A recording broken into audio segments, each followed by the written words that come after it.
Your number one ranked University of St. Francis football team hosted winless Lindenwood-Belleville this past Saturday and dominated the Lynx in Cougar fashion to the tune of 70-0. Highlight plays were aplenty, and it was clear the Cougs got better. That's the thing we had to do. We couldn't play down to a lesser opponent. It's always a concern coaches have. We had to take care of business for ourselves. We had to continue to take steps forward and get better, which we did last week. And on Saturday, we played hard, and that was evident in the final score. And it's been evident the past 2 weeks that true freshman Matka Woods can play. Versus Missouri Baptist, he went for 48 yards in his only kickoff return before being pushed out of bounds. Versus the Link, he recorded his first receiving touchdown, but before that, he took the opening kickoff 89 yards to the house. He's the first Cougar to return a kick for 6 since Austin Coleman broke the NAIA record for kickoff returns back on November the 24th of 2012. Well, I'm really happy for Camo. He's a great young man, just a freshman, and he popped out. He's actually the backup on it. Jay Green was using the bathroom and couldn't get out there in time for the kickoff. So Camo stepped right up and did a pretty good job. Yes, he did. And the hits just kept on coming, literally, like Stanford Jackson's little pop. Brian Chester's gone all the way at quarterback. Spin, sets up, throws in the flats, and boy, I tell you what, Stan Jackson met Tavon Kurtz right, and boy, he's not getting up. And the play of Spencer Coward. He put together what would be a career's worth of highlights for some guys in one game. He's pretty consistent that way. I mean, he's always playing his heart out, playing his best football. Had a big hit on the quarterback. I don't know how that young man got up. And then, of course, the 100-yard pick for 6. That's got to be some kind of record, I would think. So, he's just solid and keeps playing great football. He really does. And yes, Coach, Spencer's 100-yard interception return for a touchdown ties him with Paul Carter, who had his 100-yard return versus Walsh in 2005. Leading the Cougars in tackles this past Saturday was true freshman Caleb Hankinson. He is now 7th in tackles for USF with 25. Leading the Cougars in receiving yards is Dan Ricksy with 793 on the season, even though he's missed 2 games. He went off against the Lynx, recording 170 yards on 6 receptions and a touchdown, and has really helped bolster the receiving corps. Well, yeah, he was gimpy there a couple games several weeks ago. He's fully recovered now. He's a great athlete, great young man, playing well right now. Receiving corps together is playing well, and we've not had Rocky James since first series of Concordia. And when he gets back, that'll strengthen things as well. Christmas stepped up and done a great job. Nate Carson, I think, has got 5 touchdowns, so he's scoring every other time he catches the football. Boz and Blackwell are playing well on the inside, so we're doing things well. We're playing hard. We're playing fast. The timing, quarterback, receivers is continuing to improve. Ricksy continues to improve, and he keeps an eye on senior receiver Sean Boswell to learn the tricks of the trade. He's a great leader for one, not even by what he says, just how he goes out there and plays and takes care of business.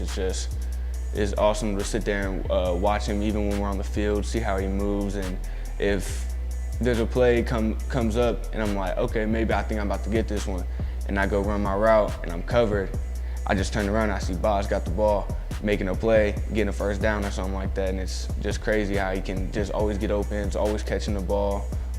What else is wild is that Dan's first touchdown reception came in game number 3 this season at St. Ambrose, and he caught 4 of them to tie a USF record, and he almost had 5. Yeah, that was crazy. It was that was my first touchdown that I had scored, so to have 4 in that one game was just unbelievable, really. But I mean, just a lot of the play calls that got called up, dialed up, just so happened that I wound up being open, maybe on the concept.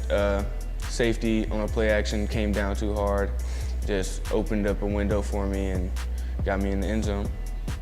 At times this season, it was looking like Rocky James and Ricksy were the best sophomore receiving duo in the country, especially when they combined to put up 310 yards receiving on 22 receptions in front of a packed house at Marion.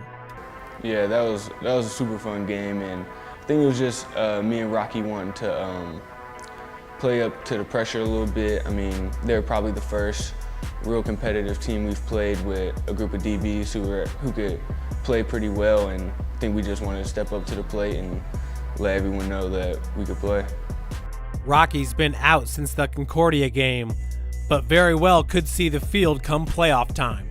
That's going to be a huge turning point again for our offense. Just getting him back out on the field. He's making good progress. He's out there, been running around a little bit. I think we're going to try to get him running routes today. But getting him back, especially for playoffs, will just be huge. I mean, having me and him on the outside and then Boz in the middle, it's just defenses really can't take a play off. You got to kind of defend everything. When Ricksy's on the field, there's no taking a play off for opposing defenders. Up 70-0 with under 1 minute to play, Dan returned a punt 29 yards, the second best return for the Cougs this season, behind Dan's own 36-yard return versus Jamestown. Yeah, I've just loved punt returning since my senior year, and I didn't get a chance to do it last year. So then came in this year practicing catching punts, all that, and then got a couple reps. I had one against Jamestown that was pretty nice, and then haven't had really a chance to do it again since I've had my ankle injury. And then that was my first one actually since being back on the punt return team. And I was just telling everyone like I want one like real bad, and I was just hoping waiting for our defense to get another stop so they could punt it. And I was out there a couple times, and it was either a bad punt or it went out of bounds or something like that. And so the one that I saw was coming, Blake Schumacher, who was back there with me, was actually running over yelling red, red, red, telling me to fair catch it. And I was like, nah. I was like, I'm out here. I need to get this return. And then I just caught it and made one guy miss and then just tried to get out. If I would have kept it outside, I might have gotten to the end zone, but we got some work to do.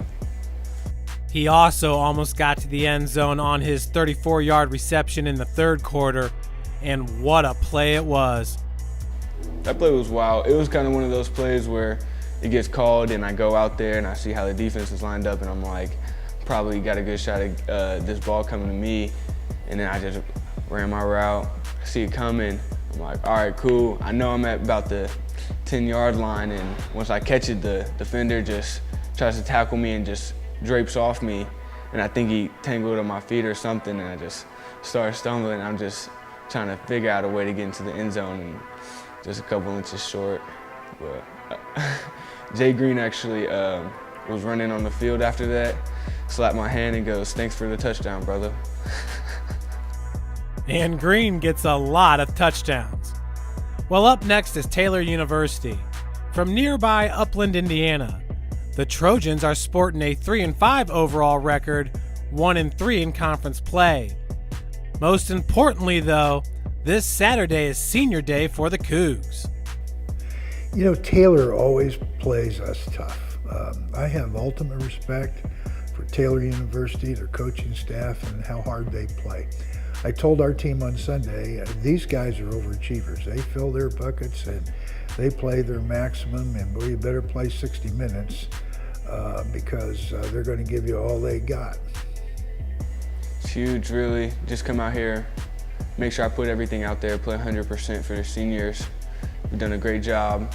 Obviously, them being juniors last year, looking up to them all the way through the off season and all that, getting to watch them be leaders and just guiding the team in the right way, go out there, put it out there for them, make sure we get this win. Can't can't really take plays off because, as you said, they're a tough team. So we don't want to come out and really give them any hope. Just come out and get a nice win on senior night.